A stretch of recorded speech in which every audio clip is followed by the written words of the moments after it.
हिंदू महाकाव्य महाभारत में अश्वत्थामा गुरु द्रोणाचार्य और कृपि कृपाचार्य की बहन के पुत्र हैं और वह महाभारत में एक महत्वपूर्ण पात्र भी हैं। ऋषि भारद्वाज के पोते अश्वत्थामा ने हस्तिनापुर के शासकों के अधीन रहते हुए अहिच्छत्र को अपनी राजधानी बनाकर पांचाल के उत्तरी क्षेत्र पर शासन किया, जो कुरुक्षेत्र युद्ध में पांडवों के विरुद्ध कौरव पक्ष से लड़े थे। अभिमन्यु के अजन्मे बच्चे को मारने के इरादे से गर्भवती उत्तरा के गर्भ पर ब्रह्मा अस्त्र से हमला किया। कृष्ण द्वारा शाप दिए जाने पर वह चिरंजीवी अमर बन गए। ऐसा कहा जाता है कि वह अपने माथे पर एक कच्चे घाव के साथ अभी भी हिमालय के पहाड़ों पर विद्यमान है, जो कृष्ण के शाप से प्रकट हुआ था जब उन्होंने उसके माथे से रत्न निकाला था। महाभारत के अनुसार अश्वत्थामा का अर्थ है पवित्र आवाज जो घोड़े से संबंधित है। ऐसा इसलिए कहा जाता है क्योंकि जब वह पैदा हुआ तो वह घोड़े की तरह रोया। उन्हें द्रोणपुत्र कहा जाता था क्योंकि वह द्रोणाचार्य के पुत्र थे। गुरुपुत्र कौरव और पांडव उन्हें गुरुपुत्र कहते थे क्योंकि वह उनके गुरु के पुत्र थे और उनकी मां का नाम कृपि था। द्रोण ने भगवान शिव के समान पराक्रम वाला पुत्र प्राप्त करने के लिए भगवान शिव को प्रसन्न करने के लिए कई वर्षों तक कठोर तपस्या की। अश्वत्थामा अपने माथे पर एक दिव्य मणि के साथ पैदा हुआ, जो उसे मनुष्यों से नीचे सभी जीवित प्राणियों पर शक्ति प्रदान करती है। यह उसे भूख, प्यास, थकान, बुढ़ापे और सभी प्रकार की बीमारियों, हथियारों और देवताओं से बचाता है। शक्तिशाली मणि अश्वत्थामा को लगभग अजेय और अमर बना देती है। युद्ध में विशेषज्ञ होते हुए भी द्रोण बहुत कम पैसे या संपत्ति के साथ एक साधारण जीवन जीते हैं। परिणाम स्वरूप अश्वत्थामा का बचपन कठिन हो गया। उनका परिवार दूध का खर्च उठाने में भी असमर्थ था। अपने परिवार को बेहतर जीवन प्रदान करने की चाहत में द्रोण अपने पूर्व सहपाठी और मित्र द्रुपद से सहायता मांगने के लिए पांचाल साम्राज्य में जाते हैं। द्रुपद ने मित्रता की निंदा करते हुए दावा किया कि एक राजा और एक भिखारी मित्र नहीं हो सकते, जिससे द्रोण को अपमानित होना पड़ा। इस घटना के बाद द्रोण की दुर्दशा को देखकर कृपाचार्य ने द्रोण को हस्तिनापुर में आमंत्रित किया। इस प्रकार द्रोण पांडवों और कौरवों दोनों के गुरु बन गए। उनके साथ अश्वत्थामा को भी युद्ध कला में प्रशिक्षित किया जाता है। राजकुमारों के साथ रहने के दौरान दुर्योधन ने अश्वत्थामा के घोड़े के प्रति प्रेम को देखा था और युवा ब्राह्मण को एक अच्छी नस्ल का घोड़ा उपहार में दिया था। बदले में दुर्योधन ने हस्तिनापुर के प्रति द्रोण की कर्तव्यनिष्ठ निष्ठा के अलावा अश्वत्थामा की व्यक्तिगत निष्ठा और कौरवों की व्यक्तिगत निष्ठा प्राप्त की। बाद में द्रोण ने अपने शिष्यों से उन्हें दक्षिणा देने के लिए कहा। द्रुपद को पकड़ने की प्रार्थना। पांडवों ने द्रुपद को हराया और उन्हें द्रोण के सामने पेश किया। द्रोण ने द्रुपद के राज्य का उत्तरी आधा भाग अपने अधिकार में ले लिया और अश्वत्थामा को वहां का राजा घोषित कर दिया। अहिच्छत्र अश्वत्थामा की राजधानी थी। चूंकि राजा धृतराष्ट्र द्वारा शासित हस्तिनापुर ने द्रोण को कुरु राजकुमारों को पढ़ाने का विशेषाधिकार दिया था, द्रोण और अश्वत्थामा दोनों हस्तिनापुर के प्रति वफादार थे और कुरुक्षेत्र युद्ध में कौरवों के लिए लड़ते थे। द्रोणाचार्य की मृत्यु से पहले अश्वत्थामा जीत का आशीर्वाद लेने के लिए अपने पिता से मिलने गया, लेकिन उसे मना कर दिया गया। द्रोण ने अश्वत्थामा को आशीर्वाद से नहीं बल्कि अपनी ताकत से युद्ध जीतने की सलाह दी। युद्ध के 14वें दिन वह अंजन पर्वण घटोत्कच का शक्तिशाली पुत्र सहित राक्षसों के एक समूह को मार डालता है और घटोत्कच को भी हरा देता है और उसके सभी भ्रम तोड़ देता है, लेकिन शक्तिशाली राक्षस को मारने में विफल रहता है। वह कई बार अर्जुन के खिलाफ भी खड़ा होता है और उसे जयद्रथ तक पहुंचने से रोकने की कोशिश करता है, हालांकि असफल रहता है।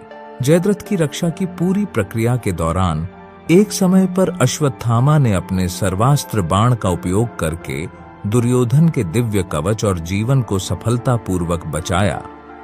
और क्रोधित अर्जुन द्वारा दुर्योधन की ओर छोड़े गए शक्तिशाली मानवास्त्र बाण को बीच में ही नष्ट कर दिया। युद्ध के 10वें दिन भीष्म के पतन के बाद द्रोण को सेनाओं का सर्वोच्च सेनापति नियुक्त किया गया। वह दुर्योधन से वादा करता है कि वह युधिष्ठिर को पकड़ लेगा, लेकिन फिर वह ऐसा करने में बार बार विफल रहता है। दुर्योधन उसे ताना मारता है और उसका अपमान करता है, जिससे अश्वत्थामा बहुत क्रोधित हो जाता है, जिससे अश्वत्थामा और दुर्योधन के बीच मनमुटाव पैदा हो जाता है। श्री कृष्ण जानते हैं कि सशस्त्र द्रोण को हराना संभव नहीं था, इसलिए श्री कृष्ण ने युधिष्ठिर और अन्य पांडवों को सुझाव दिया कि यदि द्रोण को यकीन हो जाए कि उनका बेटा युद्ध के मैदान में मारा गया है, तो उनका दुख उन्हें हमला करने के लिए असुरक्षित बना देगा। कृष्ण ने भीम के लिए अश्वत्थामा नाम के एक हाथी को मारने की योजना बनाई। अंततः चाल काम करती है। हालांकि इसका विवरण महाभारत के संस्करण के आधार पर अलग अलग होता है और धृष्टद्युम्न दुखी ऋषि द्रोणाचार्य का सिर काट देता है। अपने पिता को धोखे से मारे जाने के बारे में जानने के बाद अश्वत्थामा क्रोध से भर जाता है और पांडवों के खिलाफ नारायणास्त्र का प्रयोग करता है। जब हथियार का आह्वान किया जाता है तो हिंसक हवाएं चलने लगती हैं, गड़गड़ाहट की आवाजें सुनाई देती हैं और प्रत्येक पांडव सैनिक के लिए एक तीर दिखाई देता है, यह जानते हुए कि अस्त्र निहत्थे व्यक्तियों की उपेक्षा करता है।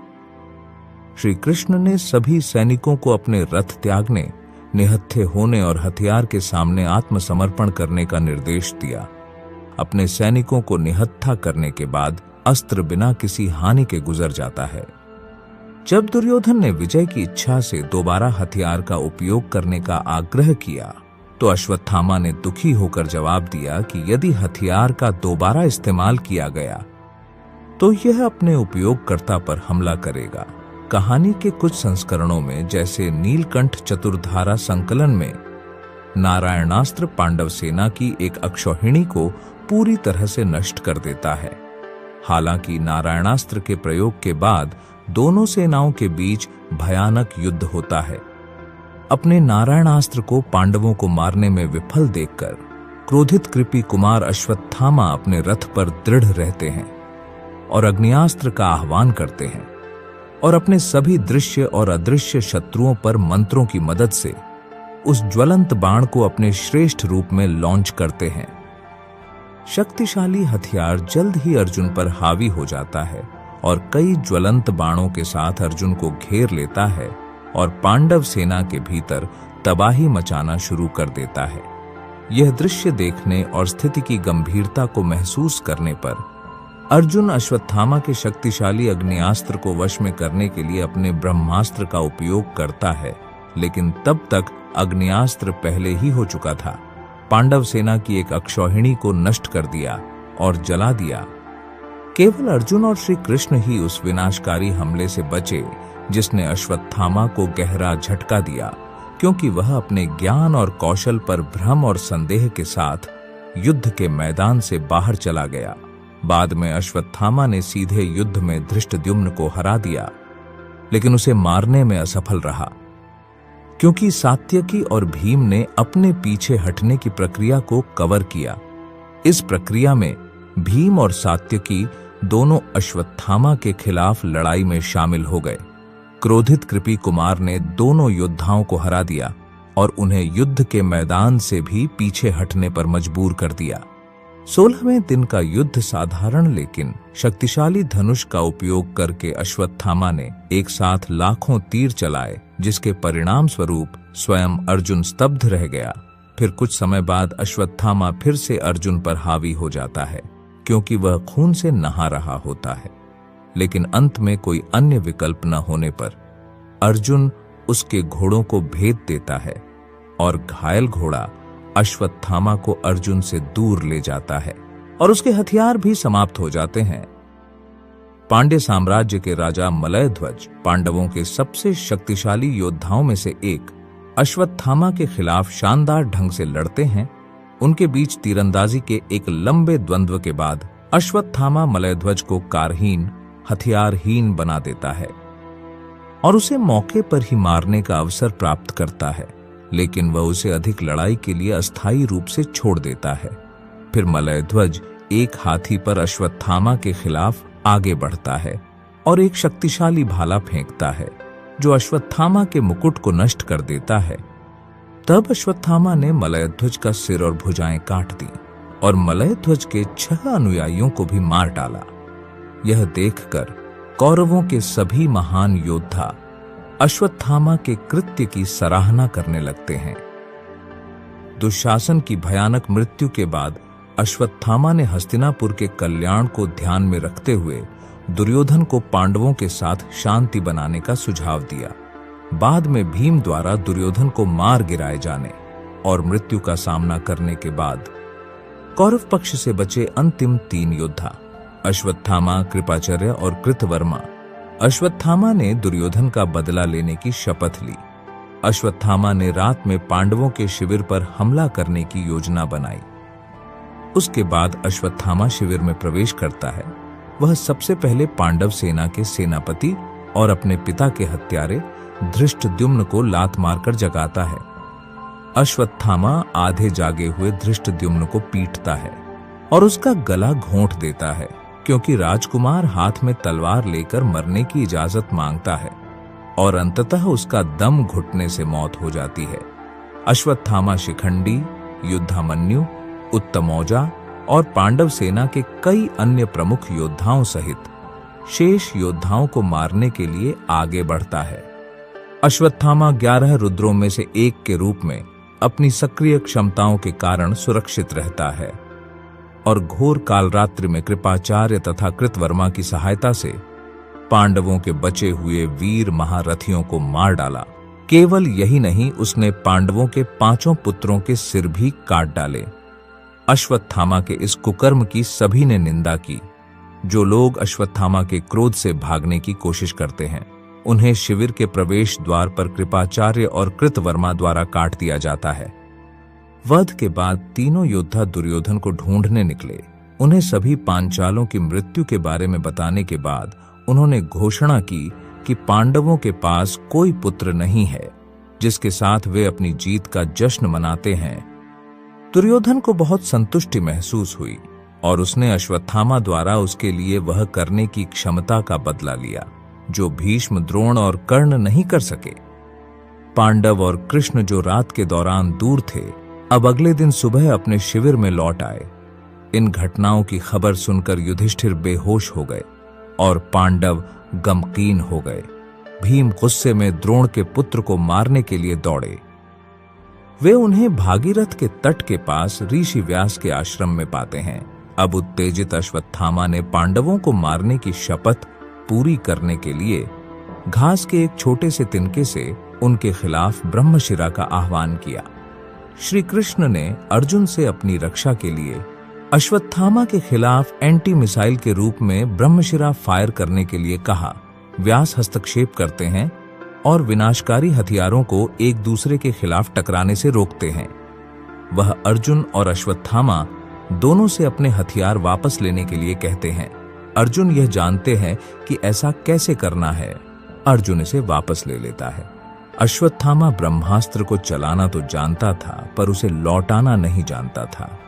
हालांकि अश्वत्थामा ने पांडवों के वंश को समाप्त करने के प्रयास में ब्रह्मशिरा को गर्भवती उत्तरा अर्जुन की बहू के गर्भ की ओर निर्देशित दिया। द्रौपदी, सुभद्रा और सुदेशना के अनुरोध पर श्री कृष्ण ने उत्तरा के अजन्मे बच्चे को ब्रह्मशिरा के प्रभाव से बचाया। चूंकि बच्चे को जन्म लेने से पहले ही जीवन की परीक्षा का सामना करना पड़ा, भगवान श्री कृष्ण ने उसका नाम परीक्षित रखा और बाद में यह बच्चा युधिष्ठिर के बाद हस्तिनापुर का अगला राजा बना। तब अश्वत्थामा को अपने माथे की मणि समर्पण करने के लिए कहा गया और श्री कृष्ण द्वारा 3000 वर्षों तक श्राप दिया गया कि वह अपनी चोटों से खून और पीप बहते हुए जंगलों में घूमेगा और मौत के लिए चिल्लाएगा, लेकिन मौत उसे नहीं मिलेगी।